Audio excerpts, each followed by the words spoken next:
우리 예수님의 생을 계속해서 살펴보도록 하겠습니다. 오늘 말씀은 예수님의 공생의 기간 중에 아마 그 2년, 제 2년째 중간쯤에 있었던 아마 일로 이렇게 보여지는데, 특별히 사탄의 나라에 대해서 이제 교훈을 하십니다. 여기서 이제 우리가 잘 생각해야 될 게 뭐냐면, 사탄은 눈에 안 보입니다. 그죠? 보이지 않기 때문에 일단 예수님의 말씀을 가지고 생각할 수밖에 없어요. 우리가 눈에 딱 보여가지고 이것이다 이렇게 하면 좋은데 그렇지가 않아요.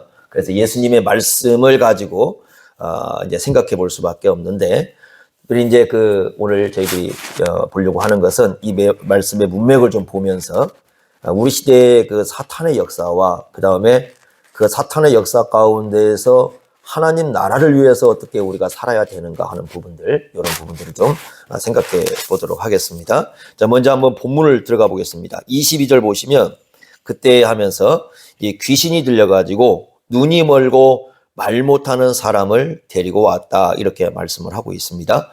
귀신의 역사로 눈이 멀었고 말을 못한다.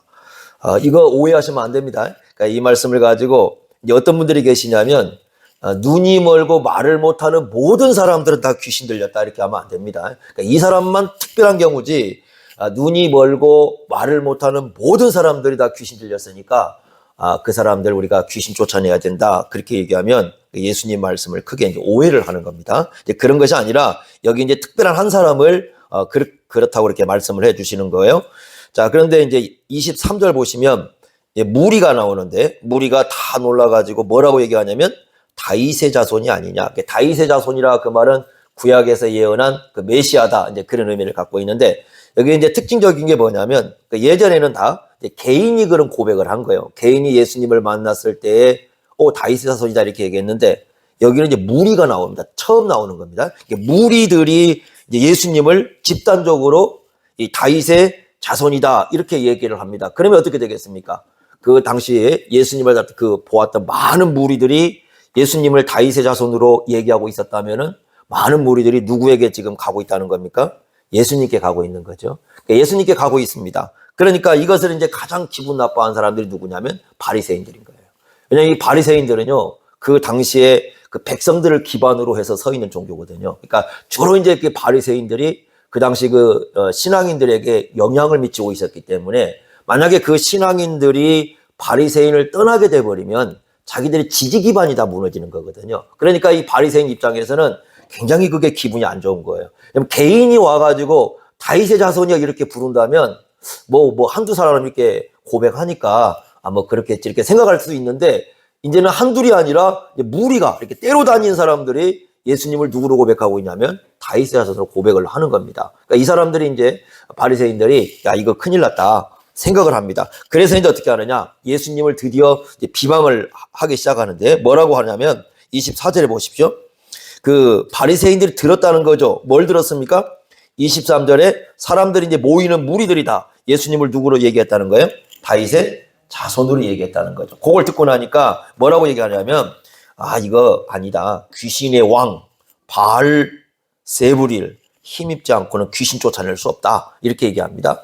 이 바알세불이라고 쓰여 있는데, 우리 말로 이제 바알 이렇게 번역을 했는데, 원래 이제 벨이라는 벨제불 그 말입니다. 벨제불. 원래 발음이 그래요. 벨제불. 그러니까, 벨제불 요 말은 뭐냐면, 이 벨이라는 말이 이제 주인이라는 뜻이고, 그 다음에 세불이라고 번역된 이 제불이라는 말은 높은 곳이라는 곳이니까 높은 곳에 있는 주인이다. 그러니까 이 말은 무슨 말이냐면 귀신들 중에서 가장 왕이 되시는 게 귀신이다, 그 말입니다. 그러니까 최고의 귀신인 거죠. 그러니까 대장귀신이라는 게 대장귀신. 그러니까 대장귀신이 있는데 귀신들의 무리들이 있을 거 아니겠습니까? 그러니까 귀신들의 무리 가운데에 이 왕된 제일 높은 귀신이 역사를 하니까, 그러니까 예수님을 통해서 역사를 하니까 이 귀신들이 나가는 거다, 이렇게 얘기를 하는 거죠.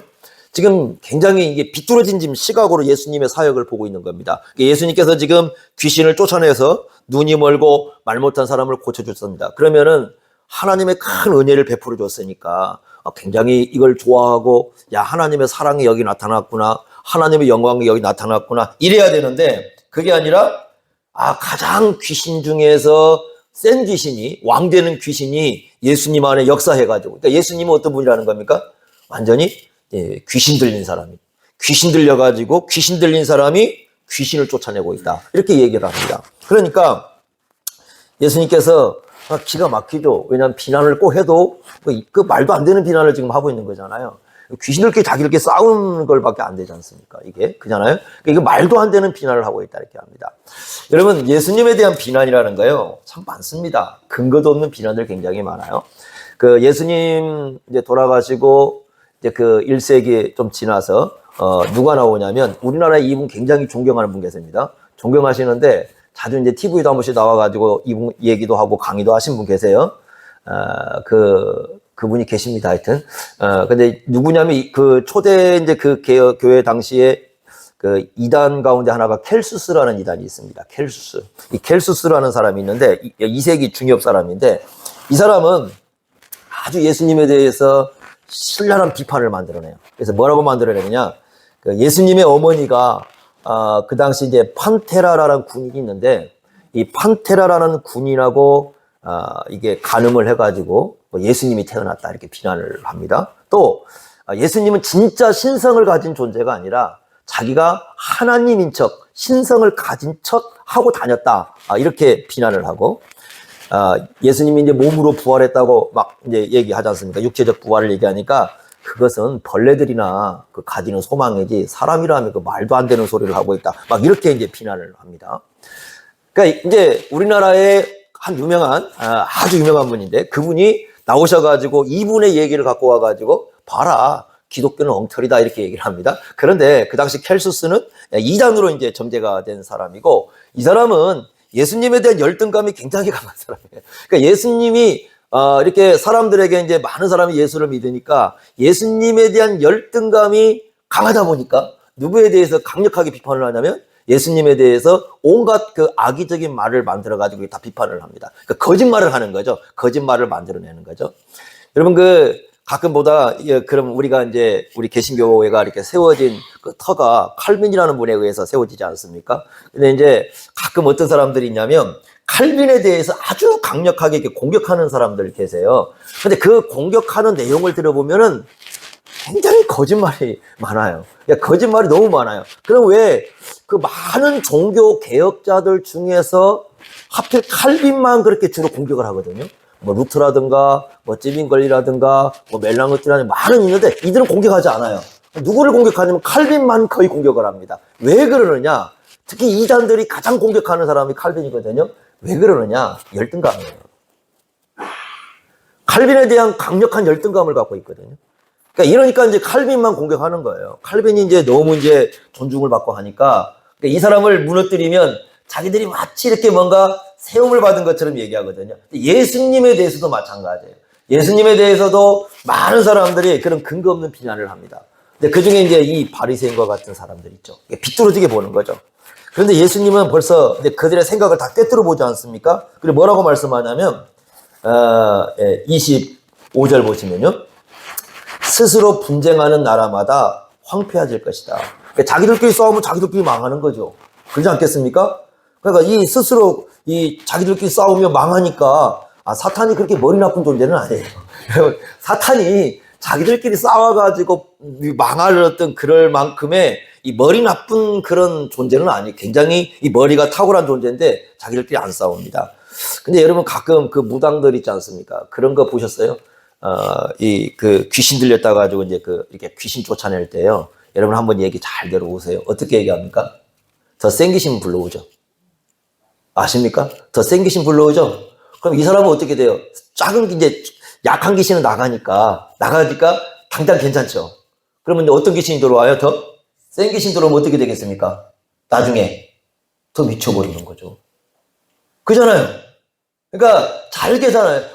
여러분 이 무당 점치는 사람들 이렇게 가보면 그래서 이게 모순덩어리인 거예요. 그러니까 자기들끼리 이렇게 왔다가 자기들끼리 쫓아내고 막 이런 짓을 하는 거잖아요. 이게 얼마나 우리가 생각하면 우스운 짓인가. 그러잖아요. 굉장히 우스운 짓이야. 그런 일을 하는 겁니다. 그래서 이제 그런 것들을 우리가 잘 들어보면 가장 이방 종교들을 이렇게 들여다보면은 모순덩어리가 너무 많은 건데, 이 사람들도 마찬가지예요. 바리새인들도 그런 얘기를 하는 겁니다. 제가 그래서 처음에 이제 그 저희 동네에도 아픈 사람이 많아가지고, 저희 동네도 이제 이런 무당, 점쟁이들이 굉장히 많았습니다. 근데 처음에 그들에 대한 긍정적인 생각을 좀 갖고 있었어요. 이 사람들이 그래도, 이 어려운 시대에, 약도 없는 시대에 많은 사람들을 고쳐주는 소중한 분들이구나, 이렇게 생각을 했거든요. 그런데 이제 여기서부터 제가 모순이 깨지기 시작한 거죠. 어떤 생각을 했느냐면은, 아니, 이게 이제 가만히 그 사람들 얘기를 들어보니까, 이제 저희 동네에서 많이 했던 것이 이게 칼무당들이거든요. 칼을 막 하고 난 다음에 칼을 딱 던지면 칼끝이 어디를 향하에 따라서 귀신이 나간다고 하는 그것을 많이 봤거든요. 저희 어머니도 그랬고요. 근데 와서 이제 막 칼춤을 추고 하면서 딱 던집니다. 그렇게 봤는데, 가만히 얘기 들어보니까, 아니, 자기들끼리 그 귀신을 쫓아내면서 귀신을 불러오고 있어요. 그러니까 그 당시에 며칠간은 나은 것처럼 보여요. 근데 며칠 지나니까 더 아파요. 그래서 제가 그때 이제 생각하고 나서 요게 문제덩어리구나. 이제 그걸 발견을 한 겁니다. 그때부터 이제 서서히, 이거, 문제가 좀 심각하구나. 그러면서 이제 이 기독교에 대한 어떤 생각도 그때부터 이제 전향이 좀 되고, 또 바뀌는 어떤 그런 현상이 발생을 했었는데, 성경을 보니까 예수님에 대한 그런 비난들이 굉장히 많습니다. 자, 그때 예수님이 이제 뭐라고 말씀하시냐. 28절 한번 보십시다. 같이 읽어보겠습니다. 28절 시작. 그러나 내가 하나님의 성령을 힘입어 귀신을 쫓아내는 것이면 하나님 나라가 이미 너희에게 임하였다. 여러분, 귀신이 나가면 사람이 정상적인 사람이 되는 거잖아요. 그죠? 여러분, 사람이 성경에서 귀신이 쫓겨나가면 온전한 사람이 되고 정상적인 사람이 되는 거거든요. 그러면 그 자리에 뭐가 임했다는 거예요? 하나님의 나라가 이미 임했다는 거예요. 이미 임했다. 자, 그 자리에 누가 와 계세요? 예수님이 와 계시잖아요. 그러니까 예수님이 계신 그 자리가 하나님 나라가 임한 자리거든요. 그 자리가. 그리고 예수님의 역사하고 성령께서 역사할 때 이미 그 안에 뭐가 이루어지고 있어요? 하나님의 나라가 이루어지고 있다. 그러니까 죽어서만 천국 가는 건 아니에요. 우리가 죽어서 천국 가는 게 아니라 하나님 나라는 언제 들어가야 돼요? 지금 들어가야 돼요. 이 땅에서 들어가야 됩니다. 그러니까 죽어서 하나님 나라에 들어가면 이미 늦어요. 하나님 나라는 지금 들어가는 거예요. 이 땅에서 들어가는 겁니다. 그러니까 지금 이 땅에 왔다. 하나님 나라가 임했다. 그럼 어떤 일이겠습니까? 이 말씀. 귀신을 쫓아내시는 그 분이 예수님이 누구라는 거예요? 하나님 나라의 왕이시라는 겁니다. 이런 말씀을 합니다. 자, 그리고 나서 29절 보십시오. 사람이 먼저 누굴 결박해야 된다. 강한 자. 이 강한 자는 누구 얘기하는 거예요? 사탄이에요. 사탄을 결박해야 된다. 그 사탄을 결박해야 한다는 말씀을 하고 난 다음에 30절에 이렇게 말씀합니다. 나와 함께 하지 않은 자는 나를 뭐하는 사람이다? 반대하는 자다. 야, 바리새인들이 지금 하는 일이 뭡니까? 사람들을 왜 이런 비난을 만들었어요? 사람들을 누구로부터 떼어내기 위해서? 예수님으로부터 떼어내기 위한 비난이에요, 이게. 그러니까 자꾸 사람들로 하여금 예수님으로부터 떼어내려고 하고 예수님으로부터 떨어지게 만들려고 하고 이렇게 하게 되면 그는 누구에게 동참하는 거다? 사탄에게 동참하는 것이다. 이렇게 말씀을 합니다. 자, 그러면서 아주 중요한 말씀을 하죠. 어디 보시냐면 31절 한번 보겠습니다. 그러므로 내가 너희에게 이르노니 사람에 대한 모든 죄와 모독은 사하심을 얻되. 여기 이제 아주 중요한 거 나옵니다. 성령을 모독하는 것은 뭘 못한다? 사하심 얻지 못한다. 이렇게 말씀했어요. 그리고 32절도 보시면 심지어는 말로 예수님, 인자는 예수님이니까 인자를 거역하면 사하심 얻을 수 있는데 말로 누구를 거역하면? 성령을 거역하면 이 사람은 사하심을 얻지 못한다. 그래서 이제 죄 중에 가장 무서운 죄가 무슨 죄냐 그랬을 때 성령 모독죄라고 얘기를 하거든요. 이 말씀에 대한 오해도 상당히 많습니다. 왜 그러냐면 이걸 이제 가장 많이 쓰고 있는 이제 사람들이 어떤 사람들이냐면 이단들입니다. 이 말씀을요. 그래서 이제 우리가 당신들 문제가 있습니다. 당신들 이단입니다. 그리고 막 이제 어떤 그 잘못된 행동을 하는 사람 보고 아니 그거 아닙니다. 그러면 뭐라고 얘기하냐면 성령 모독죄를 하고 있다 그럽니다. 그러니까 자기들은 지금 성령의 역사가 충만해가지고 그 일을 하고 있는데 진짜 이제 그런 거는 봐야 됩니다. 그걸 하고 있는데 왜 당신 자신들을 갖다가 공격함으로써 성령 모독죄를 범하느냐고 우리를 공격해 오거든요. 여러분 여기서 성령 모독죄는 그런 거 하는 거 아닙니다. 그런 얘기 하는 거 아니에요. 성령 모독죄가 뭐냐라는 것인데 이것도 여러분 지금 우리가 조심해야 됩니다. 왜 그러냐면 이 말씀을 지금 우리가 판단해가지고 이 말씀을 가지고 적용하기가 굉장히 어렵습니다. 왜 그러냐면 이 말씀은 사실 예수님 당시에 관한 얘기이기 때문에 그 말씀이죠. 그죠? 그러니까 예수님 당시 어떤 얘기냐면, 보세요. 명확하죠? 귀신이 쫓아내는 건 누구의 역사예요? 성령의 역사예요. 그리고 이제 실제로 그 당시에 바리새인들도 귀신 쫓아내고 있었어요.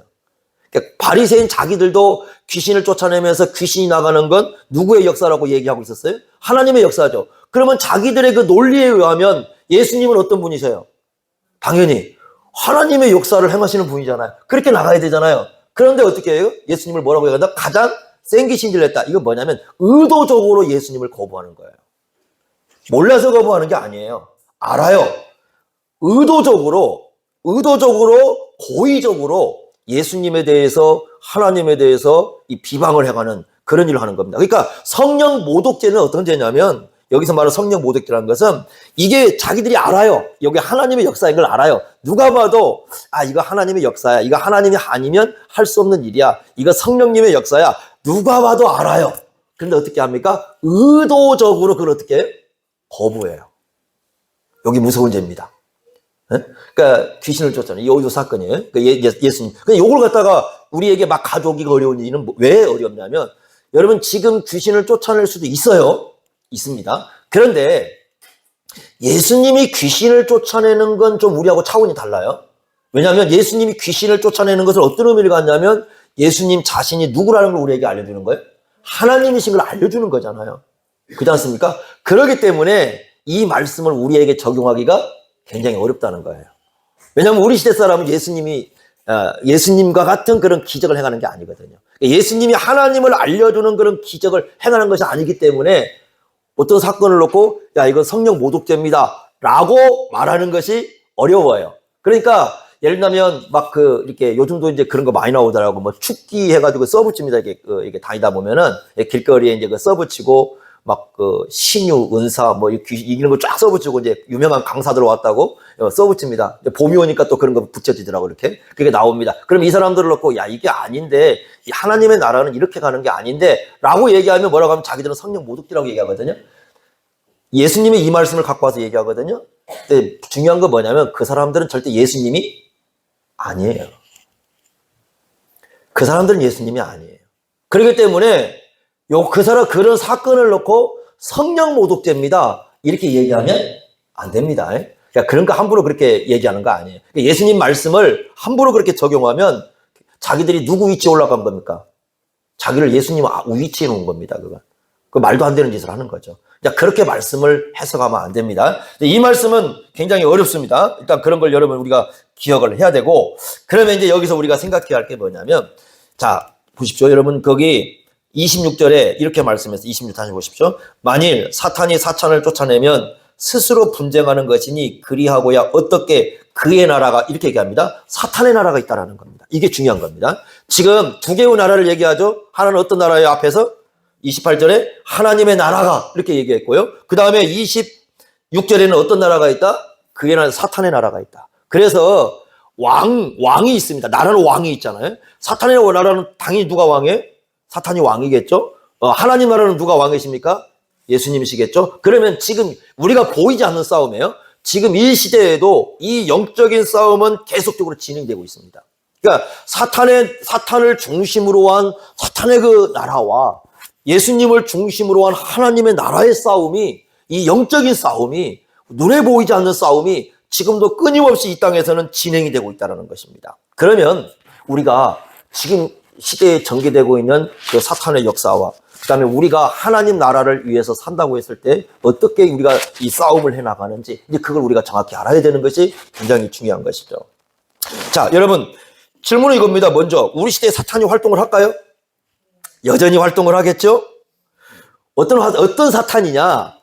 아담과 하와를 찾아가서 무너뜨렸던 그 사탄이 지금 우리 가운데 활동하는 사탄이에요.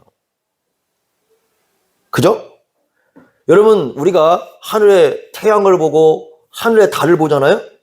이거 태양과 달은 어떤 태양이고 어떤 달이냐면 창세기 1장에서 언급하고 있는 그 태양이고 그 달이에요. 바꿔 끼지 않았어요. 하나님께서 태양 요거 빼놓고 다른 태양 놓고 달 놓고 다른 거 놓고 그게 아니라 원래부터 창조했던 그 태양이고 그 달이에요.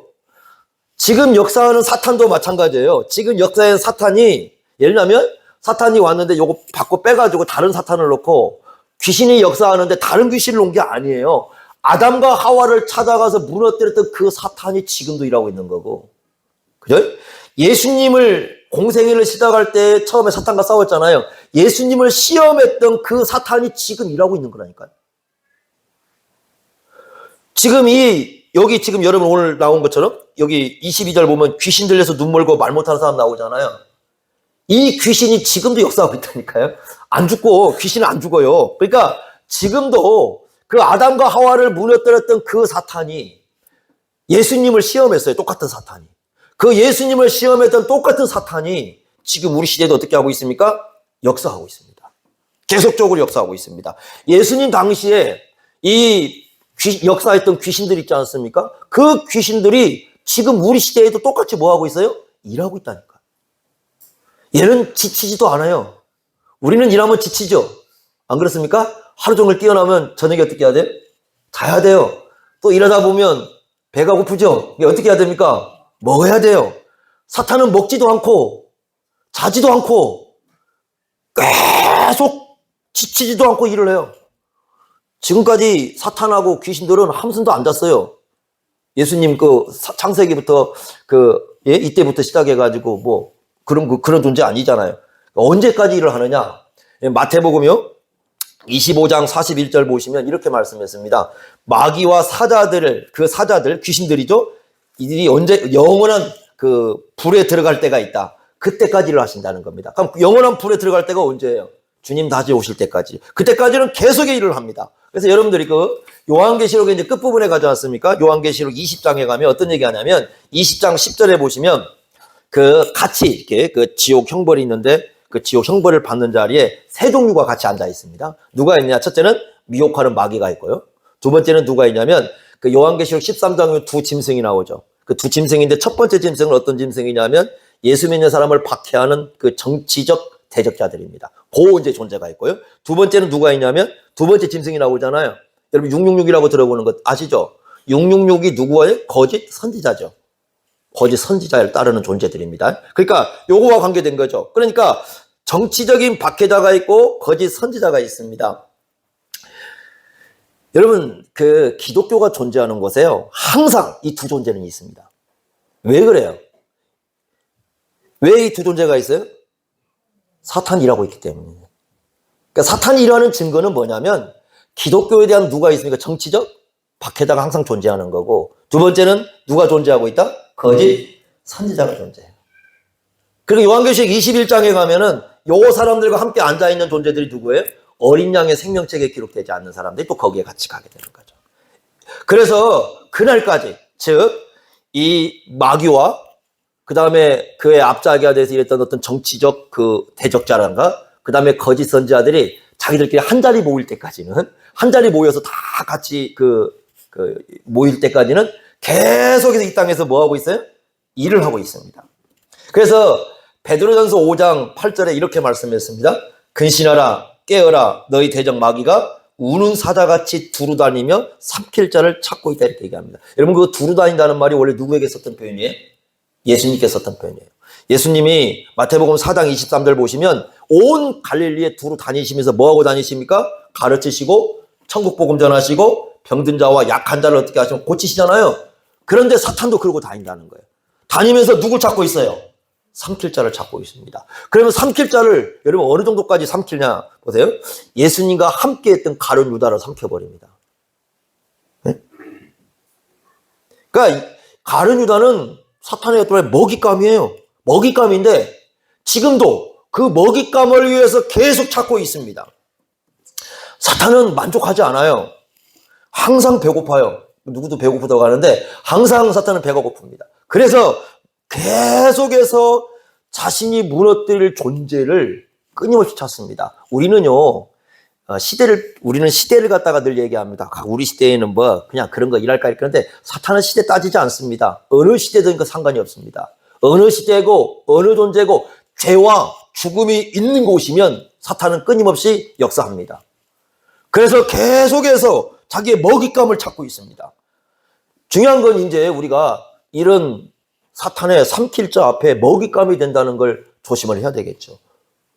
계속해서 일을 하고 있기 때문에. 그러면 우리가 사탄이 일을 어떻게 하고 있는가를 한번 먼저 보겠습니다. 자, 여러분 사탄이 일을 하는데 우리가 먼저 처음에 살펴볼 것이 어디냐면 누가복음 8장 12절입니다. 신약성경 누가복음 8장, 이제 성경 몇 군데를 찾아가면서 우리가 보겠습니다. 자, 누가복음 8장. 여기 씨 뿌리는 비유가 나오는데요. 그 씨 뿌리는 비유 중에 길가에 떨어진 씨 있지 않습니까? 그걸 공중의 새가 이렇게 먹어버린다고 했습니다. 그때에 한번 보십시오. 8장 11절. 먼저 보겠습니다. 8장 11절. 이 비유는 이러하니라. 씨는 뭐라고 그래서 하나님의 말씀이요. 그 다음에 12절 잘 보세요. 길가에 있다는 것은 말씀을 들은 자입니다. 이에 마귀가 가서 그들을 믿어 구원을 얻지 못하게 하려고 말씀을 그 마음에서 뭐하고 있다? 빼앗고 있다. 여기 잘 보세요. 근데 잘 보세요. 이 말씀을 뭐라고 말씀하냐면 그들이 뭐하여 믿어 뭘 얻지 못하게. 여러분 이게 중요한 말씀이에요. 왜 그러냐면요. 사탄의 역사는 가장 중요한 게 뭐냐면 우리가 믿어서 구원을 얻는 걸 못하게 하는 거죠. 그 말씀을 빼앗는 거예요. 그러니까 이런 거 아니라고요. 여러분 설교 시간에 말씀을 들었는데 뭐 한 귀로 흘려가지고 한 귀로 나가니까 귀신 들렸다. 옛날에 뭐 그런 분들 계세요. 그죠? 그렇게 그 얘기하는 게 아니고 여기서 중요한 건 지금 뭐냐면 이거 잘 보셔야 돼요. 믿어 뭘 얻지 못하게 한다? 구원을 얻지 못하게 한다. 이런 말씀이지 않습니까? 여러분 그러면 누굴 믿어야 구원을 얻어요? 예수님 믿죠? 이런 거예요. 그러면 성령님의 역사는 우리로 하여금 누구 믿게 만든 거죠? 예수님 믿게 만드는 거죠. 그러니까 예수 그리스도를 믿고 그분을 믿어서 구원을 얻는 그 말씀 있잖아요. 그 복음. 그걸 못 받아들이게 하는 거예요. 네? 근데 우리가 그게 복음을 전할 땐 그걸 전하는 거잖아요. 그러니까 복음을 듣지 못하게 하는 사탄이었어요. 그러니까 이런 거예요. 여러분 윤리적인 설교 하는 분들 많거든. 도덕적인 설교, 재밌는 설교, 윤리적인 도덕적인 설교, 어떤 사람은 문학적인 설교 하잖아요. 다 상관없어요. 그건 수도 없이 전해도 마귀 역사하지 않아요. 왜? 그것 갖고는 구원의 의미를 발휘하지 못하니까 아무리 많이 전해줘도 그것 갖고는 역사하지 않습니다. 그것 갖고 일하는 게 아니라 가장 사탄이 이 첨예하게 일하는 지점이 어디냐? 뭘 목회한다고요? 믿어서 구원을 얻는 부분이니까 누구에 대한 얘기입니까? 예수님에 대한 얘기예요. 이건 바울도 인식을 했어요. 자, 한번 또 한번 보겠습니다. 고린도후서 4장 4절 가보세요. 한번 그런 장면을 자 보겠습니다. 고린도후서 한번 신약 더 뒤로 한번 가보십시오. 4장 4절.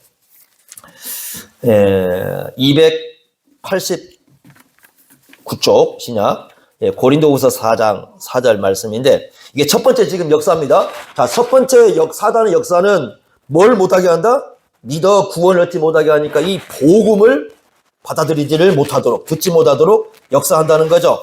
자, 4장 4절 한번 같이 읽겠습니다. 시작. 그중에 이 세상의 신이 믿지 아니하는 자들의 마음을 혼미하게 하여 그리스도의 영광의 복음의 광채가 비치지 못하게 함이니 그리스도는 하나님의 형상이니라. 잘 보세요. 잘 따라오십시오. 이 세상의 신은 누구예요? 사탄입니다. 사단이 믿지 않은 자들의 마음을 어떻게 하게 한다고요? 혼미하게. 우리 성경에 혼미라고 그러면은 좀 이렇게 좀 이상하죠. 요게 영어 성경이 훨씬 잘 번역한 것 같아요. 영어 성경은 시각장애, 눈이 멀게 했다 이렇게 번역이 되어 있어요. 눈이 먼 겁니다. 그러니까 이게 원래 혼미하다는 말이 눈이 멀게 한다. 그러니까 마음의 눈이 어떻게 하게 한다? 멀어버리게 만들어요. 눈이 멀면 보여요, 안 보여요? 안 보이죠. 안 보이는데 누굴 못 보느냐? 예수를 못 봐요. 그래서 뭐라고 되어 있냐면 그리스도의 영광의 복음의 빛이, 그러니까 복음의 빛이 비치지 못하게 한다고 그랬잖아요. 좀 어렵죠? 그럼 여기서 말하는 영광의 복음이 뭐냐, 빛이 뭐냐? 그 다음에 설명했습니다. 그리스도는 누구다? 하나님의 형상이다. 여기서 그리스도는 하나님의 형상이라는 말은 예수님은 하나님과 같은 동일 본질을 가지신 하나님이시다. 참 하나님이시다. 그 뜻입니다. 그러니까 사단이 이 눈이 멀어. 사람을 눈이 멀게 만들어가지고 못 보게 만드는데 그 못 보게 만드는 가장 중요한 것이 뭐냐면 예수 그리스도가 누구시라는 거예요? 하나님의 형상의 하나님이시다는 거. 요걸 못 보게, 요걸 못 듣게 합니다. 못 깨닫게 하는 거죠. 그러니까 이런 사람들은 어떻게 하냐면요. 성경을 1000번을 읽어도 10,000번을 읽어도 예수님이 하나님이신 걸 전혀 깨달을 수가 없어요. 우리나라에 있잖아요. 기독교인 아니면서 열심히 성경 강의하시는 분 계시거든요. 전에 요한복음도 내고 요즘에 로마서도 내고 막 성경을 내잖아요. 특징이 뭔 줄 아십니까? 이 사람 책이 아까 얘기했던 그 켈수스를 존경하고, 두 번째는 예수가 하나님이신 걸 전혀 고백하지 않습니다. 그러니까 끝까지 그냥 이 사람에게 예수님 도덕 선생이야, 그냥. 그냥 좋은 선생이야, 과거에 살았던. 믿지를 못하는 거죠. 근데 이게 누가 역사하는 거라고요? 사단이 역사하는 지점이에요. 그래서 여러분요, 우리가 복음을 전한다는 것은 굉장히 중요합니다. 뭘 전해야 되는가도 여기서 나오는 거예요. 그러니까 우리가 전해야 되는 게 뭐냐? 예수가 어떤 분인가를 정확히 전해주는 게 굉장히 중요합니다. 왜요? 여기가 결국은 깨어져야 누굴 믿게 되어 있어요? 예수님 믿게 되고 구원을 얻게 되어 있습니다. 이게 첫 번째 사단의 역사입니다. 여러분, 그래서 이래야 됩니다. 우리가 복음을 전하지 않습니까? 반드시 누구도 역사를 하고 있다? 사단도 역사. 그런데 이런 거 하면 사단 역사 안 합니다. 행복한 10가지 비결, 이런 거 복음 전지자 써놓으면 역사 안 한다고요. 행복한 비결 10가지, 첫 번째, 이렇게 써놓으신 이런 거 있잖아요. 그거 사탄이 일할 의미가 없어요. 왜? 그건, 이거 아무리 봐도 믿고 예수 믿는 복음 전도지가 아니거든요. 이해가 되세요? 구분을 하셔야 됩니다, 이거. 우리가 뭘 해야 되는지. 자, 두 번째, 사단이 역사하는 지점. 자, 교회 안을 이제 무너뜨리는 역할을 합니다. 교회 내부를 무너뜨리는 거예요. 어떻게 교회를 이제 무너뜨리는가, 이게 중요한 게 뭐냐면, 여러분, 사단이 성경에서 가장 많이 쓰는 도구가 뭐냐 하는 겁니다. 이걸 알아야 됩니다. 여러분, 이 사단이 가장 많이 쓰는 도구가 뭘까요? 그러니까 1세기 당시, 예수님 당시에는 이 질병이라는 걸 많이 썼어요. 예수님 당시에. 그죠? 그래서 많은 사람들이 이렇게 질병에 걸렸을 때 그 질병을 통해서, 이게 누구의 역사다? 사단의 역사다. 그런 생각을 많이 했거든요. 그런데 그 이후에, 예수님 이후에 이제 복음서라든가 아니면 이제 성경 바울 서신에 줄기차게 얘기해 주는 게 뭐냐면, 사단이 쓰는 가장 중요한 방법은 가르침이에요. 이거 중요하게 생각하셔야 됩니다. 그래서 디모데전서 한번 가십시오. 디모데전서 한번 보시기 바랍니다. 디모데전서 4장 1절. 네, 디모데전서 4장 1절 한번 보십시오. 네, 거기 이렇게 나옵니다. 네, 사단이 쓰는 도구가 무엇인가 라는 게 나오는데, 자, 4장 1절. 그러나 성령이 밝히 말씀해 줬다고 얘기합니다. 후일에, 여기 후일이라는 말은요, 그 디모데후서 3장 1절에 가보면 말세라고 나와요. 그거와 같은 말이에요. 그러니까 말세, 그 말이니까 종말 시대입니다. 우리가 살아가는 시대를 얘기합니다. 어떤 사람들이 어디에서 떠나게 될 게다? 믿음에서 떠나게 되는데, 왜 떠나느냐? 이유가 있습니다. 미혹하는 영과, 여기 미혹하다는 말은 속인다는 말입니다. 속이는 영과, 그러니까 거짓말로 하는 거죠. 두 번째는 귀신의 뭐다? 가르침이다. 그래서 여기가 같은 뜻이에요. 이게 미혹하는 거나 귀신의 가르침이나 같은 것이니까, 여기 보시면 귀신이 뭘 가지고 역사를 사람을 끌고 간다? 가르침이에요. 무섭습니다, 그게. 요한계시록 2장 20절에 보면은 이세벨이 나오거든요. 여자 악녀 이세벨이 나오는데, 거기 보니까 뭐라고 되어 있냐면, 내 종들을 가르쳐 꿰어, 이렇게 나와요. 그러니까 심지어 예수님의 종이라고 부른다면 교회의 지도자들 아닙니까? 교회 지도자들도 가르침으로 꿰어서 사탄을 따르게 만든다고 나옵니다. 무서운 일이죠. 그래서 이 사탄은요, 여러분, 창세기 3장에서 아담과 하와를 무너뜨릴 때 뭘 가지고 무너뜨렸어요? 말씀 가지고 무너뜨렸어요. 하나님의 말씀 가지고 무너뜨렸잖아요. 여러분, 이 사탄이 말씀을 몰라서 모르가 아니라 말씀을 아는 사람들을 데리고 무너뜨리는데, 그 말씀을 거짓 가르침으로 바꿔놔 버리잖아요. 그렇게 일을 하면서 무너뜨리는데, 아까 말씀드렸습니다. 그 사탄이 지금도 우리 가운데 일하고 있는 그 사탄하고 같다 다르다? 같다. 똑같습니다. 지금도 그렇게 역사를 해요. 여러분들이나 저나, 그래서 왜 교회가 진리 가운데 서 있어야 되느냐? 왜 교회가 계속해서 이 진리를 외쳐야 되느냐? 결국 진리가 무너져 버리면 그 교회는 누가 일하기가 가장 좋은 자리에? 사탄이 일하기가 가장 좋은 자리에. 거짓 가르침을 계속 투입시킵니다. 여러분요, 이제 이렇게 저희가 신학을 공부하지 않습니까? 근데 신학을 공부할 때 책을 끊임없이 사서 봅니다. 사서 보는 이유 중에 하나가 뭐냐면, 지금 현재 세계에 얼마나 많은 이렇게 기독교 종교가 퍼져 있습니까? 그런데 수많은 이게 기독교가 퍼지는데 수많은 그 거짓된 그 가르침들이요, 계속해서 만들어지고 있습니다. 그게 들어와요. 그러면 그게 어떻게 되냐면요, 이제 이게 문제가 뭐냐면, 이게 대형교회로 들어가잖아요. 이게 대형교회로 들어가면 조심스러운 얘기인데요, 대형교회를 지배하면 심각해집니다. 왜 심각해지냐면 이게 유행을 타버려요. 유행성을 타고 가는 신학은 무섭습니다. 그러니까 항상 그래서 유행은 조심해야 됩니다. 그러니까 유행성을 타고 가는데 그게 만약에 그 교회에 이렇게 됩니다. 요렇게 했더니 성장했다라는 거예요. 성장론이 나오죠. 요렇게 했더니 성장을 했어. 그러니까 요렇게 하면 성장할 수 있어 하고 그걸 도입을 해요.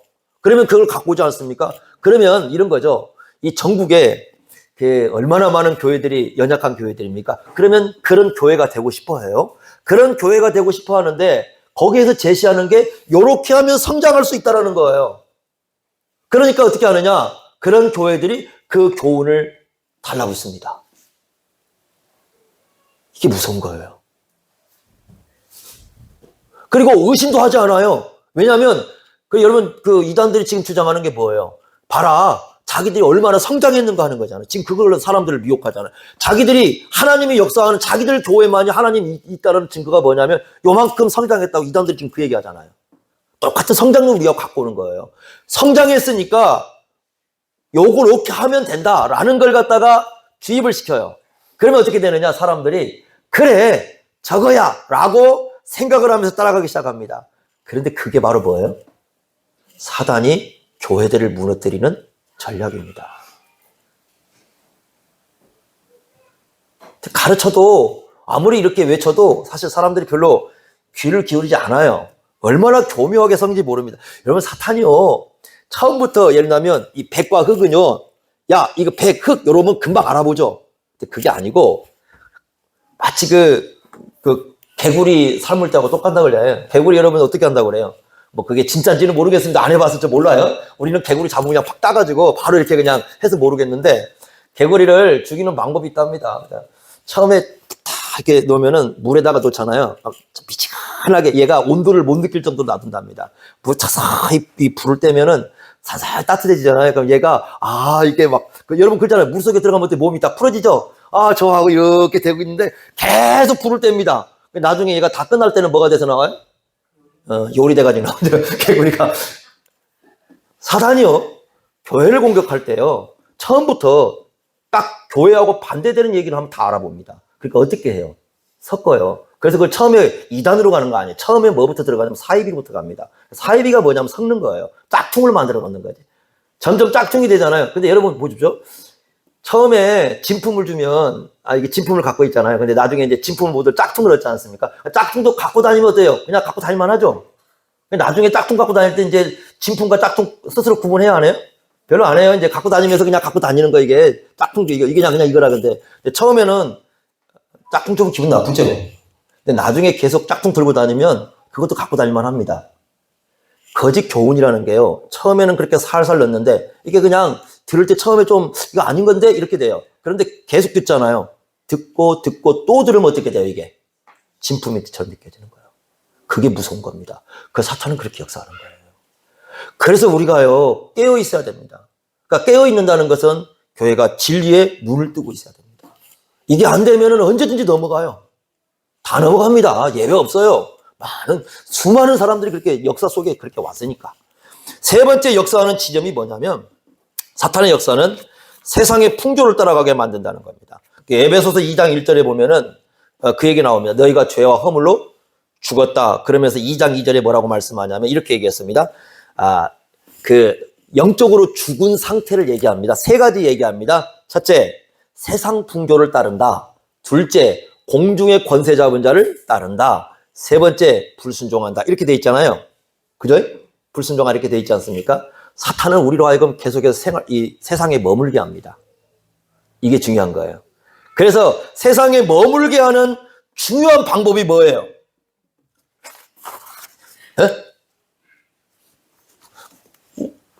두 가지 방식이에요. 쓰는 게. 예수님 말씀에 의하면 두 가지 방식으로 써요. 세상 머물게 하는 방법이요. 첫째는 염려입니다. 끊임없는 염려를 하게 만듭니다. 우리 마음속에 계속 염려를 합니다. 두 번째는 뭐냐? 예수님을 광야에서 공격할 때 뭘 보여줬죠? 세상의 영광을 보여줍니다. 세상의 화려함, 세상의 영광이 이게 우리의 성공이라는 것을 주입시킵니다.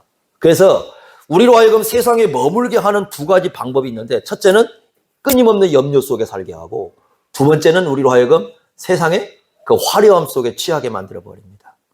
그러죠? 얼마나 이게 무서운지 모릅니다. 그 성경은 별을 보게 만드는데, 그죠?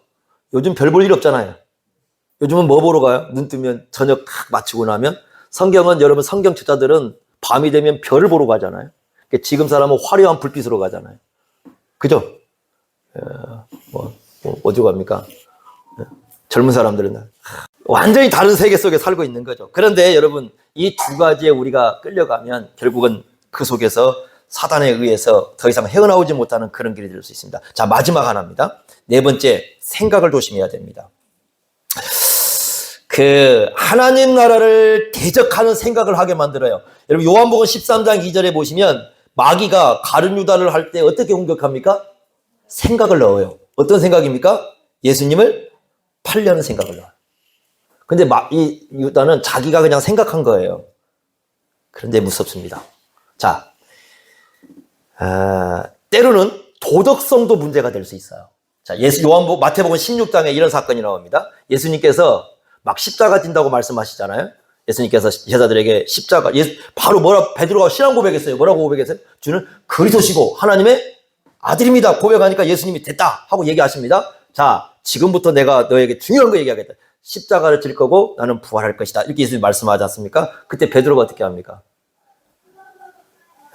여러분, 만약에 스승이 죽는다 그러면 말릴래요? 잘 죽으세요? 그럴래요? 말리는 게 당연하죠. 어떤 제자가 스승이 죽는다는데, 스승님 잘 죽으십시오. 돌아가시면 제가 그 자리에 찾아가겠습니다. 그런 사람이 어디가 있겠어요? 안 그래요?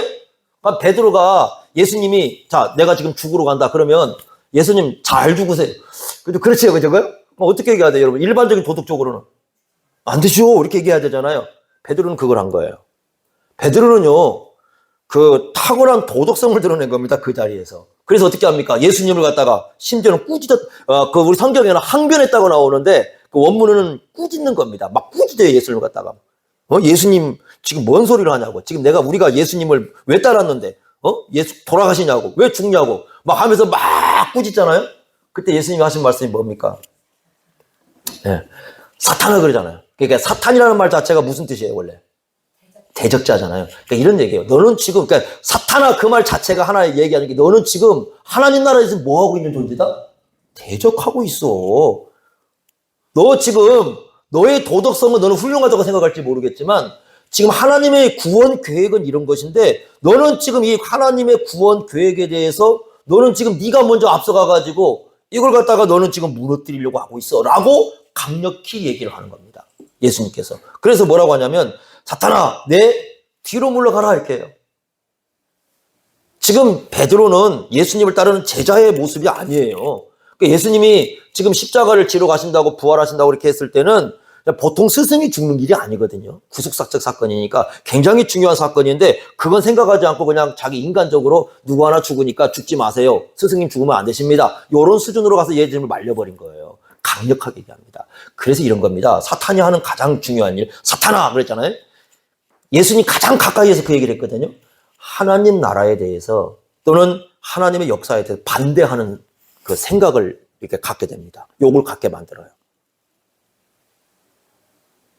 이 하나님 나라에 대해서, 예수님의 생각에 대해서 반대하는 생각을 만들어내요. 그걸 주입시켜요. 그래서 그걸 가지고 살아가게 만듭니다. 그게 바로 사탄의 역사예요. 그러면 여러분, 우리가 이런 사탄의 그 역사 속에서 넘어지지 않기 위해서는 여기 한번 생각을, 네 가지를 한번. 그러니까 첫째, 뭐였습니까? 예수 그리스도의 복음을 전하되, 특별히 어떤 복음을 해야 돼? 구원의 복음을 전해야 된다는 것. 두 번째, 진리를 반드시 분별하라. 옳고 그른 진리를 반드시 분별해라. 그러니까 여러분들에게 끊임없이 자꾸 이런 얘기를 하는 것은 바로 진리를 분별하라는 거예요. 우리가 어디에 서 있는가, 기독교의 진정한 진리가 무엇인가, 그걸 깨달으라는 겁니다. 세 번째는 우리가 하나님의 그 백성답게, 그죠? 하나님의 그 말씀을 따라서 우리가 하나님 백성답게 살려고 해야 됩니다. 이 부분 굉장히 중요합니다. 마지막 네 번째, 우리의 생각을 조심해야 됩니다. 그래서 이 생각 속에 혹시나 우리가 하나님 나라를 대적하는 혹시 그런 생각이 존재하지 않는가, 이런 것들을 우리가 늘 살펴가면서 자꾸 이거 하나씩 우리가 말씀에 의해서 씻어가야 돼요. 그렇게 해서 우리의 생각을 하나님의 말씀이 이끌어가도록 해야 됩니다. 하나님의 말씀이 우리의 삶을 이끌어가도록 그렇게 할 때만이 이길 수 있다. 여러분, 사탄은 지금도 역사합니다. 이겨내셔야 됩니다. 계속해서 역사할 겁니다. 그러니까 우리의 신앙과 우리의 믿음을 끊임없이 무너뜨릴 것이고 삼킬 자를 찾을 겁니다. 진리에 굳게 서서 이러한 사탄의 역사를 이겨내는 그런 믿음의 삶을 살아갈 수 있기를 바랍니다. 기도하겠습니다. 하나님 아버지, 사탄의 역사가 끊임없이 지금도 이루어지고 있음을 우리에게 가르쳐 줍니다. 우리가 믿음으로 굳건하게 서서 이런 사탄의 역사를 이겨갈 수 있도록 함께 해주시길 원합니다. 그러기 위해서 더욱더 예수님을 믿는 믿음을 우리 안에 굳건하게 가질 수 있도록 인도하여 주옵소서. 예수님의 이름으로 기도하옵나이다. 아멘.